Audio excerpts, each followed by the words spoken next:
NIS class 12th के अंतर्गत जो भारतीय दर्शन विषय है उसका सोल्व पेपर हम लेके आए हैं। तो अब इस सब्जेक्ट को पास करना आसान होगा। तो नमस्ते विद्यार्थियों, आपका हमारे चैनल में स्वागत है। तो आज हम लेकर आए हैं एनआईएस क्लास 12th भारतीय दर्शन का सोल्व पेपर, जिसमें आप आसानी से समझ पाएंगे पेपर का पैटर्न और महत्वपूर्ण प्रश्न उत्तर।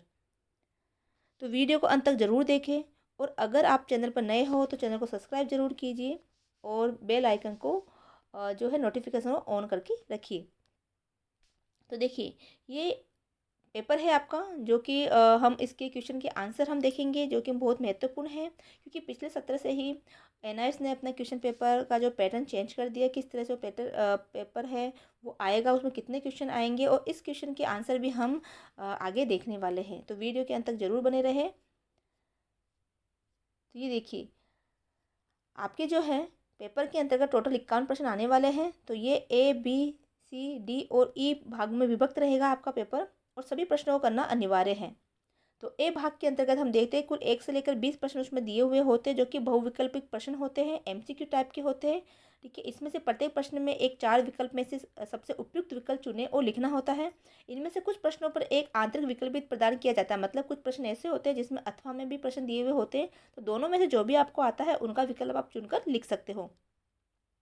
और भाग जो बी है, उसके अंतर्गत प्रश्न संख्या 21 से 35 तक वस्तुनिष्ठ प्रश्न यानी मिलान करने वाले, रिक्त स्थान वाले, सत्य असत्य वाले आते हैं। प्रत्येक प्रश्न 2 अंक का होता है, और उसके अनुसार जो निर्देश दिए हुए होते हैं उन्हीं के अनुसार आपको क्वेश्चन के आंसर देने होते हैं। और सी भाग के अंतर्गत 36 से 41 प्रश्न तक आएंगे। ठीक है, और ये जो प्रश्न होते हैं वो 2 अंक के होते हैं, अति लघुत्तरीय प्रश्न होते हैं। जो निर्देश उसमें दिए गए होते हैं, जैसे 30 से 50 शब्दों की जो सीमा दे रखी होती है, उसके अंतर्गत आपको क्वेश्चन के आंसर लिखना होता है। और जो डी भाग है उसमें 42 से लेकर 47 तक के जो प्रश्न दे रखे हैं, वो जो है अंक 3 के हो गए, जो लघु उत्तरीय प्रश्न हो गए। तो निर्देशानुसार आपको 50 से 80 शब्दों में उसके आंसर लिखना होता है। और जो ई भाग है, तो ई भाग के अंतर्गत 48 से 51 तक के प्रश्न 5 अंक के दीर्घ उत्तरीय प्रश्न होते हैं, जो कि 5 अंक के होते हैं। प्रत्येक प्रश्न जो है 5 अंक का होगा। तो उसके अंतर्गत 80 से 100 शब्दों में आपको आंसर देना होता है। तो सभी प्रश्नों के उत्तर संस्कृत में भी लिखे गए हैं। सॉरी, सभी प्रश्नों के उत्तर संस्कृत में ही लिखे जाने चाहिए, लेकिन अगर आप हिंदी मीडियम के तो हिंदी मीडियम में भी आप लिख सकते हो। ठीक है, तो इस तरह से आपको प्रश्न पत्र हल करना होता है। ये देखिए, ये आपका प्रश्न पत्र है। तो ये पिछले साल में आया हुआ प्रश्न पत्र है। इसके हम क्वेश्चन के आंसर देखेंगे, क्योंकि घुमा फिरा के प्रश्न आता है, और साथ में प्रश्नों को हम स्पष्टीकरण से भी देखेंगे। उनके जो बाकी ऑप्शन है उसको भी हम पढ़ेंगे, ताकि उससे अगर उससे संबंधित कोई प्रश्न आता है तो आप आसानी से कर पाओ। तो इस तरह से आपके क्वेश्चन रहेंगे। एक बार आप क्वेश्चन पेपर को देख लीजिए, और इसके सारे क्वेश्चन के आंसर है वो आगे वीडियो में दे रखे हैं।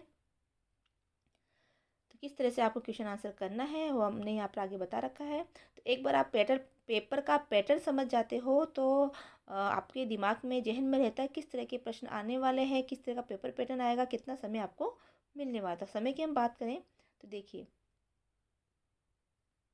इस प्रश्न पत्र को, जो 100 अंक का प्रश्न पत्र रहेगा, और प्रश्न पत्र को करने के लिए आपको जो है मिनिमम 3 घंटे आपको मिलने वाले हैं। ये 3 घंटे आपको मिलेंगे, और 100 अंक का प्रश्न पत्र आपका रहेगा। तो ये प्रश्न आपके हैं, जो कि आपके आए हैं इसमें प्रश्न पत्र के अंतर्गत। तो इस प्रश्न पत्र को हम हल करते हैं, इनके हम आंसर देखते हैं, क्योंकि मोस्ट इंपॉर्टेंट क्वेश्चन है सारे ये, क्योंकि घुमा फिरा के पेपर में से ही कई बार प्रश्न को रिपीट किया जाता है, और इम्पोर्टेंट क्वेश्चन भी है। साथ में इन क्वेश्चनों को हम स्पष्टीकरण भी देखेंगे, विस्तार से समझेंगे। तो दर्शन शास्त्र के अंतर्गत जो ब्रह्म है, हमारे आत्मा है, ब्रह्म है, भगवान है, उन सभी के बारे में बातचीत की जाती है कि संसार क्या है। ठीक है, तो क्वेश्चनों के जरिए ही हम इसके आंसर भी जानेंगे, और आंसर के जरिए हम भारतीय दर्शन शास्त्र को समझेंगे। तो ये देखिए, आपके मिलान वाले प्रश्न आ गए हैं यहाँ पर। ठीक है, मिलान वाले प्रश्न हैं। मिलान वाले प्रश्नों में हमें आंसर देखना होता है कि कौन सा आंसर इसके साथ सटीक बैठ रहा है। देखो, हिंदी में भी क्वेश्चन दे रखा है, और ये संस्कृत में भी दे रखा है। ये आपके लघु उत्तरीय प्रश्न आ गए। ठीक है, तो इसमें क्वेश्चन है वो हिंदी में भी है, और क्वेश्चन आपका संस्कृत में भी लिखा हुआ है। तो सामने इसके अंक लिखे हुए हैं। तो कुछ विद्यार्थी जो है वो कंफ्यूज रहते हैं कि इस तरह का पेपर आने वाला है। जब पेपर की हमें समझ होती है तो हम आसानी से उस पेपर को हल कर पाते हैं। उसी अकॉर्डिंग हम अपनी तैयारी करते हैं, क्योंकि पेपर पैटर्न के अनुसार ही हमें अपनी तैयारी करनी होती है, समय का ध्यान रखना होता है, और एग्ज़ाम हॉल के अंदर हमें अपना पेपर सोल्व करना होता है। ठीक है, तो इस तरह से आपके 51 प्रश्न पूछे जाते हैं। अब हम क्वेश्चन के आंसर हम देखेंगे। तो क्वेश्चन संख्या फर्स्ट है जो कि पेपर में दिया हुआ है कि संख्या में प्रकृति के परिणाम कितने हैं। तो संख्या में प्रकृति के 24 परिणाम होते हैं, तो ये आपको ये वाला ऑप्शन उसमें डालना है। फिर प्रश्न संख्या 2 है संख्या में पंच तंत्र मात्राएं किसने उत्पन्न होती है। तो संख्या में जो पंच तंत्र मात्राएं होती है वो अहंकार से उत्पन्न होती है, तो इसका ऑप्शन है अहंकार। ठीक है, तो ये आपका आंसर रहेगा। संख्या में सृष्टि में प्रकृति और पुरुष के संयोग को किस उपमा से समझाया गया है। तो ये अंधे और लंगड़े, यानी कि संख्या में सांख्य दर्शन के अंतर्गत, यानी सांख्य दर्शन है उसके अंतर्गत जो प्रकृति है, प्रकृति को अंधा बताया गया है और पुरुष को लंगड़ा बताया गया है, तो इस तरह से उसको दर्शाया गया है। सांख्य के अनुसार कौन सा तर्क स्वीकार किया जाता है। सांख्य के अनुसार सत्कार्यवाद तर्क जो है वो स्वीकार किया जाता है। प्रश्न 4 है जिसके अंतर्गत 2 प्रश्न दे रखे हैं कि प्रत्येक काले में गुण किस रूप में रहते हैं। तो प्रत्येक काले में जो गुण है वो वैमनस्य वैषम्य अवस्था में रहते हैं। सुक्तिका में चांदी का ज्ञान किस वाद को दर्शाती है। तो सुक्तिका में विवर्तवाद है वो चांदी के वाद को दर्शाती है, चांदी का जो ज्ञान का जो वाद है उसको वो दर्शाता है। प्रश्न 5 है अद्वैत वेदांत में कितनी प्रतिमाएं मानी जाती है। तो 6 प्रतिमाएं उसमें मानी जाती है। प्रश्न 6 है जिसके अंतर्गत भी 2 प्रश्न दिए हुए होते हैं, लेकिन पेपर के अंतर्गत आपको जो है क्या करना है कि नीचे दिए गए प्रश्नों में से किसी एक प्रश्न का उत्तर वहाँ पर आपको लिखना होता है। लेकिन यहाँ दोनों ही प्रश्नों के हल हमने कर रखे हैं, दोनों ही प्रश्नों के आंसर किए हुए हैं। तो उसमें क्वेश्चन नंबर 6 के अंदर पहला क्वेश्चन है वेदांत के अनुसार शब्द बोध में कितने सहयोगी कारक होते हैं। तो वहाँ पर 4 सहयोगी कारक होते हैं। और इसी का सेकंड प्रश्न है पदों के अर्थ में मुख्य वृत्ति क्या है। तो उसका आंसर है शक्ति। तो पदों के अर्थ में मुख्य वृत्ति उसकी शक्ति होती है। प्रश्न 7 है जहाँ शब्द अर्थ को अनर्पण न करके अन्य अर्थ का ज्ञान होता है वहाँ कैसी लक्षणा होती है। तो वहाँ जो है जल लक्षणा होती है, यानी जहाँ शब्द का जो अर्थ वो ना निकल कर कोई अन्य अर्थ वहाँ पर निकलता है वहाँ पर जल लक्षणा होता है। अगला प्रश्न 8 है नीचे दिए गए प्रश्नों में से किसी एक प्रश्न का उत्तर देना है, लेकिन हमने दोनों प्रश्नों का हल किया है कि कौन मानता है कि वेद ईश्वर द्वारा रचित है और इतिहास और इसलिए पौरुष्य है। यानी कि वेद जो है वेद जो है वो ईश्वर द्वारा रचा गया है और इसलिए वो पौरुष्य है। पौरुष्य का मतलब होता है कि वो किसी पुरुष द्वारा रचा गया है। ठीक है, तो ये मानता है मीमांसक के द्वारा। प्रश्न संख्या 2 है इसी का कि पर्वतो वहिन्मान धुमात इति अनुमान धूमत की है। तो इसका आंसर है कि इसके अंतर्गत पर्वतो वहिमा धुमात, तो कि पर्वतों को हेतु बताया गया है और आग को साध्य बताया गया है। कि हेतु यहाँ पर क्या है, धुआं को हेतु बताया गया है, धुमात यानी कि धुआं होता है, तो धुआं को हेतु बताया गया है क्योंकि ये आग का साध्य है कि आग के कारण ही धुआं उत्पन्न होती है। अगला प्रश्न 9 है कि तदंतवे सती तद्रूप शोधन धर्म तत्व यह किसका लक्षण है। तो ये व्याप्ति का लक्षण है, ये व्याप्ति का लक्षण है। अगला प्रश्न 10 है नीचे दिए गए प्रश्नों में से किसी एक प्रश्न का उत्तर दीजिए। तो प्रश्न संख्या 1 है कि अक्षर वेदांत में कितने प्रमाण माने जाते हैं। तो अक्षर वेदांत में 4 प्रमाण माने जाते हैं। प्रश्न 2 है इसी का कि वेदांत के अनुसार किस प्रकार का अभाव अनादि और सनातन है। तो वेदांत के अनुसार जो है प्रथम स्वभाव का जो अभाव है वो अनादि और सनादि है। तो इसमें ये आंसर इसका ऑप्शन आएगा क्योंकि ऑप्शन वाले आंसर है, वैकल्पिक प्रश्न है, MCQ है। प्रश्न संख्या 11 है निम्नलिखित में से कौन सा आस्तिक दर्शन नहीं है। तो ये आपके दर्शन सांख्य दर्शन, बौद्ध दर्शन, न्याय दर्शन और योग दर्शन। तो इसके अंतर्गत आस्तिक दर्शन नहीं है, तो वो होता है बौद्ध दर्शन जो है आस्तिक दर्शन नहीं है। प्रश्न संख्या 12 है नीचे दिए गए प्रश्नों में से किसी एक प्रश्न का उत्तर दे, जबकि हमने सभी प्रश्नों के उत्तर दिए हैं। तो उसका पहला है अद्वैत वेदांत के अनुसार जीव को सुख और दुख का अनुभव क्यों होता है। तो उत्तर है स्वरूप का अज्ञान से। तो वेदांत जो अद्वैत वेदांत है उसके अनुसार जीव जो होता है उसको सुख और दुख का अनुभव क्यों होता है, क्योंकि वो क्या है स्वरूप का अज्ञान से, यानी उसको स्वरूप का ज्ञान नहीं है। अगर हम देखें, अगर इसका हम विस्तार करें, क्वेश्चन को समझने की कोशिश करें, तो ये है कि जीव अपने शुद्ध स्वरूप ब्रह्म को न जानने के कारण माया में फंसा रहता है और सुख दुख का अनुभव करता है, क्योंकि उसका जो शुद्ध रूप क्या है ब्रह्म है। ठीक है, और उसी ब्रह्म को वो नहीं जान पाता है और इसी कारण वो मोह माया में फंसा रहता है और सुख दुख का अनुभव उसको होता है। प्रश्न संख्या इसी का 2 है दर्शन शास्त्र में ख्याति शब्द किस अर्थ में प्रसिद्ध है। तो वो है अज्ञान के रूप में। ठीक है, ख्याति का अर्थ विशेष रूप से विभिन्न दर्शनों में अज्ञान यानी मिथ्या ज्ञान से जुड़ा हुआ है। तो ख्याति का अर्थ क्या है दर्शन शास्त्र के अंतर्गत कि मिथ्या ज्ञान। ठीक है, मिथ्या ज्ञान मतलब क्या है कि झूठा ज्ञान हमें हो रहा है, मिथ्या ज्ञान है जो कि अज्ञानता का प्रतीक है। प्रश्न संख्या 13 है आत्मख्यातिवाद कौन स्वीकार करता है। तो इसका आंसर है योगाचार। तो योगाचार बौद्ध मत के अनुसार समस्त ज्ञान एवं अनुभव आत्मा के भीतर उत्पन्न होते हैं। तो योगाचार बौद्ध मत के अनुसार क्या है कि हमारे अंदर जो समस्त ज्ञान है, हमारा अनुभव है, वो आत्मा के भीतर उत्पन्न होते हैं, इसलिए इसे आत्मख्यातिवाद कहा जाता है। तो प्रश्न यहाँ से ये भी बनता है कि आत्मख्यातिवाद किसे कहते हैं, ठीक है, और उसको कौन स्वीकार करता है। तो स्वीकार तो योगाचार्य करते हैं, ठीक है। तो अब आत्मख्यातिवाद का मतलब क्या है, तो इसका आंसर यहाँ पर दिया गया है। क्वेश्चन को भी उस क्वेश्चन से भी क्वेश्चन बनता है, तो उसको भी हमने यहाँ पर सोल्व कर रखा है, ठीक है। प्रश्न संख्या 14 है, नीचे दिए गए प्रश्नों में से किसी एक प्रश्न का उत्तर देना है। तो पहला है कि असंख्यातिवादी कौन है, तो वो हो गए शून्यवादी, ठीक है। तो इसका स्पष्टीकरण है कि शून्यवाद के अनुसार समस्त पदार्थ की कोई वास्तविक सत्ता नहीं होती, इसलिए इसे असत्य ख्यातिवाद कहा जाता है। यानी जो भी पदार्थ हमें दुनिया में दिखाई देता है उसका वास्तविक सत्ता है ही नहीं, सभी क्या है, सभी ये मोह माया का संबंध इससे होता है। इसी का सेकंड है, अद्वैत वेदांत के अनुसार कितनी सत्ताएं स्वीकार की जाती है, तो इसके अनुसार 2 सत्ताएं स्वीकार की जाती है। पहला है परमार्थिक सत्ता, जिसको अद्वैत ब्रह्म कहा जाता है। दूसरा है व्यवहारिक सत्ता, जिसको माया या संसार कहा जाता है। प्रश्न 15 है, सृष्टि के विचार के संदर्भ में अद्वैत वेदांतियों का प्रसिद्ध न्याय कौन सा है, तो इसका आंसर है अज्ञातोपादान न्याय, है ना, ठीक है। यानी अद्वैत वेदांत में सृष्टि को भ्रम के अज्ञान के कारण माना जाता है, जिसे अज्ञातोपादान न्याय कहा जाता है। प्रश्न संख्या 16 है, नीचे दिए गए प्रश्नों में से किसी एक प्रश्न का उत्तर दीजिए। तो पंचदशाकार के अनुसार ईश्वर क्या है, तो वो है मायोपाधिक, यानी ये क्या है, माया के अधिक होता है। तो इसका स्पष्टीकरण है कि पंचदशी ग्रंथ के अनुसार ईश्वर वह है जो माया की उपाधि से युक्त होता है। माया के कारण ही ईश्वर सर्वशक्तिमान और सर्वज्ञ माने जाते हैं। वही जीव अदित्य ज्ञान से प्रभावित होता है, इसीलिए उसे अदित्योपाधिक कहा जाता है। इसका सेकंड है, ईश्वर संसार की रचना किस आधार पर करता है, तो ये सारे ऑप्शन दे रखे हैं कि आकाश के आधार पर, शून्य के आधार पर, तेज के आधार पर, माया के आधार पर। तो इसका आंसर आएगा माया के आधार पर। तो ईश्वर संसार की रचना माया के आधार पर करता है। जैसे कि स्पष्टीकरण भी है कि वेदांत के अनुसार जो ईश्वर है, ईश्वर माया के आधार पर संसार की रचना करता है।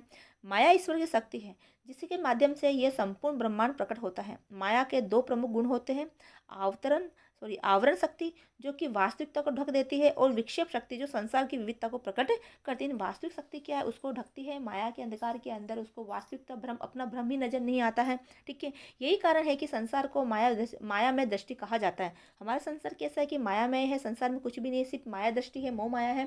कई बार आपने कहते हुए लोगों को सुना होगा कि सभी संसार क्या है, मोह माया है, ठीक है। तो ये माया में सृष्टि कहा जाता है। प्रश्न संख्या 17 है, वेदांत के अनुसार प्रलय कितने प्रकार के होते हैं, 2, 3, 4 या 6, कि वेदांत के अनुसार प्रलय कितने प्रकार के हैं। तो हमें बताना है कि वेदांत के अनुसार प्रलय जो है वो 3 प्रकार के होते हैं। तो 3 प्रकार के प्रलय कौन कौन से होते हैं, ये भी प्रश्न आपसे पूछा जा सकता है। तो स्पष्टीकरण है कि वेदांत के अनुसार प्रलय के 3 प्रमुख प्रकार होते हैं। तो ये तो ऑप्शन में दे रखा था कि कितने प्रकार पूछा गया, लेकिन हमने तीनों प्रकार का यहाँ पर स्पष्टीकरण दे रखा है।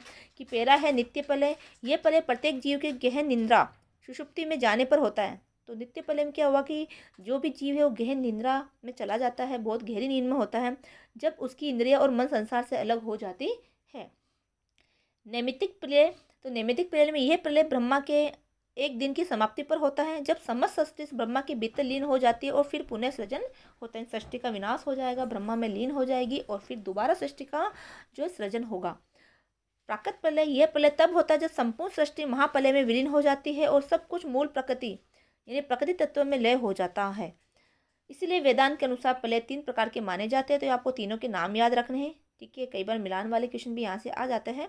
प्रश्न संख्या 18 है, नीचे दिए गए प्रश्नों में से किसी एक का उत्तर दीजिए कि तवगिंद्रिय कहाँ से उत्पन्न होती है, आकाश में, वायु में, तेज से, जल से। तो उत्तर है वायु से, ठीक है। इसका स्पष्टीकरण हम देखते हैं कि वेदांत और सांख्य दर्शन के अनुसार तवगिंद्रिय यानी स्पर्श इंद्रिय की उत्पत्ति वायु तत्व से होती है।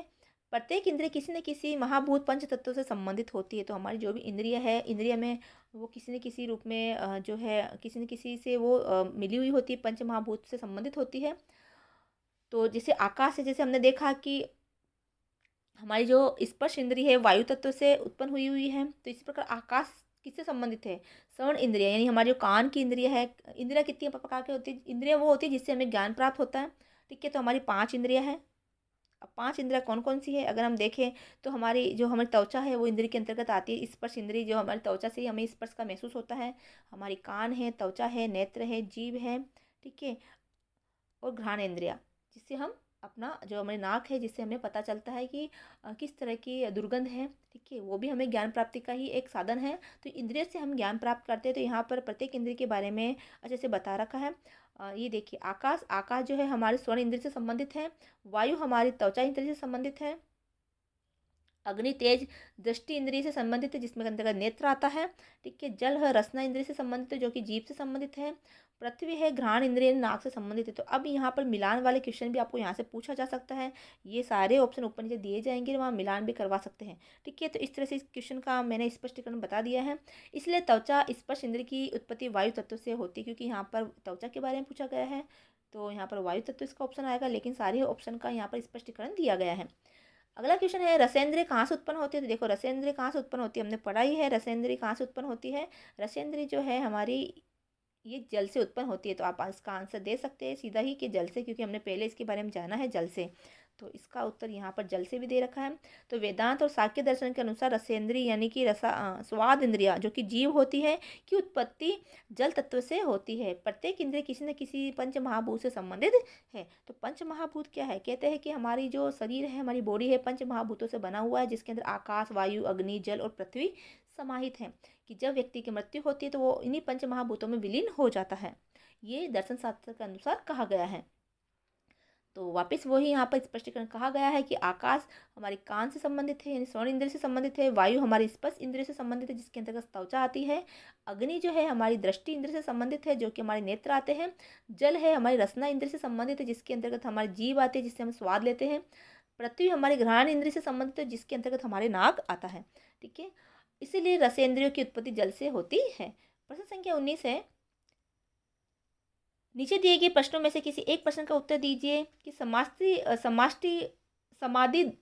सट संपत्ति में यह अंतर्मुक्त नहीं होता है कि समाधि सट संपत्ति में यह अंतर्मुक्त नहीं होता है। तो इसमें ये ऑप्शन दे रखे हैं, उपरति, विषय, तितिक्षा, बड़ा, ठीक है। तो उत्तर है विषय। तो इसका क्या आएगा उत्तर, विषय।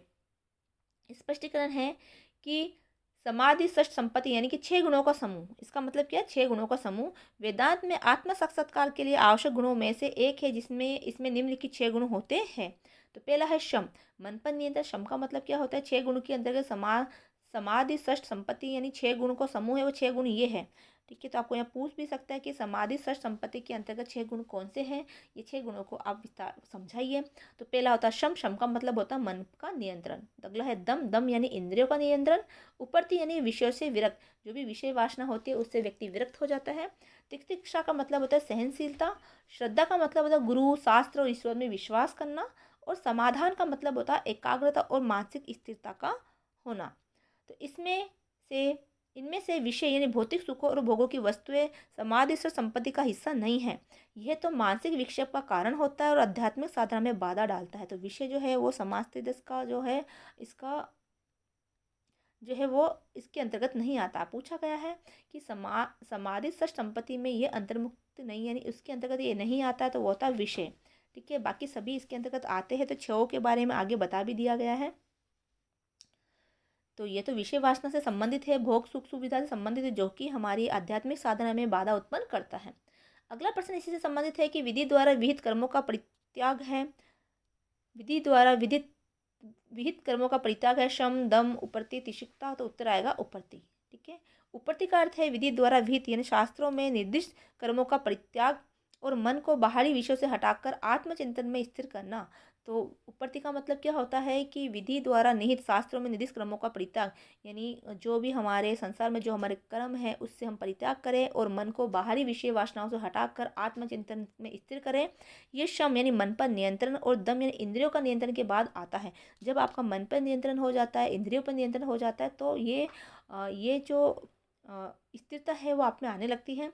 तो अब एक एक के बारे में जानेंगे। शम यानी मन का संयम, दम यानी इंद्रियों का संयम, उपरति यानी बाहरी कर्मों से निवृत्ति और आत्मचिंतन में स्थिरता, तितिक्षा यानी कष्टों को सहन करने की क्षमता। अगला प्रश्न 20 है, नीचे दिए गए प्रश्नों में से किसी एक प्रश्न का उत्तर दीजिए। जबकि हमने सभी प्रश्नों को हल किया है कि मन को विषय में निग्रह करना क्या कहलाता है। मन है वो विषय में निग्रह हो जाता है विषय से, तो क्या कहलाता है? वो कहलाता है शम, यानी विषय वासना से दूर होना शम कहलाता है। तो हमने पढ़ा था शम यानी कि अपने मन पर नियंत्रण करना। शम का अर्थ है मन को विषयों से हटाकर नियंत्रित करना। ये वेदांत में आत्म साक्षात्कार के लिए आवश्यक गुणों में से एक है। जब मन इंद्रियों के विषय की ओर आकर्षित नहीं होता और आंतरिक शांति प्राप्त करता है तो शम कहा जाता है। अन्य विकल्पों का अर्थ जो हमने पहले भी देखा है कि दम यानी इंद्रियों का नियंत्रण होता है, उपरति यानी कर्मों का त्याग और आत्मचिंतन में स्थिरता आ जाती है, वैराग्य यानी सांसारिक वस्तुओं से विरक्ति और आत्मा की ओर झुकाव उत्पन्न होता है। वेदांत वाक्यों का तात्पर्य क्या है? कर्म में, स्वर्ग में, ब्रह्म में और समाधि में। तो इसका आंसर है ब्रह्म में। ठीक है, ये ऑप्शन वाला क्वेश्चन है। अगला प्रश्न 21 है, नीचे दिए गए रिक्त स्थानों में से किसी एक का उत्तर दीजिए। तो रिक्त स्थान की हमें पूर्ति करनी है कि गुण या क्रिया के साथ इंद्रियों का जो है संबंध क्या होता है हमें बताना है। तो गुण या क्रिया के साथ इंद्रियों का जो संबंध है वो संपर्क के रूप में होता है। प्रश्न संख्या ख है जो कि रिक्त स्थान की ही पूर्ति करनी है। क्वेश्चन संख्या 21 का ही भाग है। जीव और ईश्वर के संबंध के कारण प्रत्यक्ष ज्ञान दो प्रकार का होता है। कौन कौन सा ज्ञान होता है? तो वो होगा ईश्वर के संबंध के कारण प्रत्यक्ष ज्ञान दो प्रकार का होता है, अपरुषीय ज्ञान एवं परुषीय ज्ञान। प्रश्न संख्या 22 है, नीचे दिए गए रिक्त स्थानों में से किसी एक का उत्तर दीजिए। ठीक है, तो देखिए हम इस वीडियो के अंतर्गत ओनली 25 प्रश्नों को हल करेंगे, वरना वीडियो बहुत बड़ा हो जाएगा। तो इस प्रश्न पत्र को हम 2 भागों में हल करेंगे और 25 प्रश्न के बाद में अगला जो प्रश्न है वो हम अगले वीडियो में लेके आएंगे। तो प्रश्न संख्या 22 है कि नीचे दिए गए रिक्त स्थानों में से किसी एक का उत्तर दे। पर्वतो वहीनामात धूमात, यहाँ साध्य और उदाहरण क्या है कि इसमें साध्य क्या है, उदाहरण क्या है? तो देखो साध्य क्या है? धूम। धूम यानी धुआं, यह वह परिणाम है जो हम प्राप्त करना चाहते हैं। यानी धुआं अगर हमें निकालना है तो ये हमारा साध्य हो गया, धूम है। उदाहरण पर्वत में अग्नि, यह वस्तु है, यह वह वस्तु है जिसके माध्यम से हम साध्य धूम को समझ सकते हैं। तो यहाँ पर उदाहरण कौन हो गया? पर्वत हो गया, तो यहाँ पर्वत आएगा। और साध्य कौन है? धूम यहाँ साध्य है, पर्वत यहाँ पर उदाहरण है। ठीक है, अगला प्रश्न है इसी का कि तद्भिन्नत्व सती सादृश्य का लक्षण है।